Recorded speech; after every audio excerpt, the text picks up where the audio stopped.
Africa Content TV. Gbogbo ètò jẹ́ àdúrà ń bẹ, àmọ́ bàbá, àmọ́ àwa náà tá à ń tọrọ orí lọ́dọ̀ Ọlọ́run á dá wa lóhùn. Èmi náà ń tọrọ orí, Ọlọ́run á dá mi lóhùn. Ibi tá a dé bàbá wa kábíyèsí, bàbá wọn á bá wa sọ̀rọ̀, bàbá náà tún wá dúpẹ́ lọ́wọ́ wa. Kì í ṣe gbogbo èèyàn tó bá bímọ lèèyàn wá kí. Ẹlòmíì bímọ kò rí èèyàn kí. Wàláhì wọ́n bímọ tún gbé sórí Facebook títí kò tí ẹ̀rẹ́ èèyàn sọ pé ẹ̀kú oríire kò dẹ̀ ṣe náà, ṣùgbọ́n kọ́ náà ṣe ní ti orí ni. Bá ṣe ṣe kí ní títí bí ẹ̀yin léyà rẹ̀.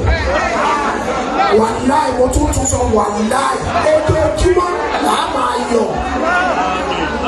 Èmi bí ẹnìkan mo tún sọ ẹ̀yin tẹ́ ẹ bá gbé ọ̀nà àdúgbò mi láti ọ̀la lọ títí dọjọ́ Friday ẹ máa wá láràárọ̀ ẹ ṣàrígbẹ́ ẹ̀ ní láago 8 sí 10 wákàtí méjì etí bá lè ṣe máa máa ṣe. Ìyẹn kókó àdúgbò mo ti sọ fún yẹn kókó pé àtàwọn tó ń dàkàrà èmi màá wá sàn. Ẹ dákun gbogbo ẹ tó pọ̀ tó náà ń dé èèyàn wọ̀nyé ẹ já sọ pé kábíyèsí o. Ẹlẹ́ẹ̀kejì ẹ já sọ pé kábíyèsí o.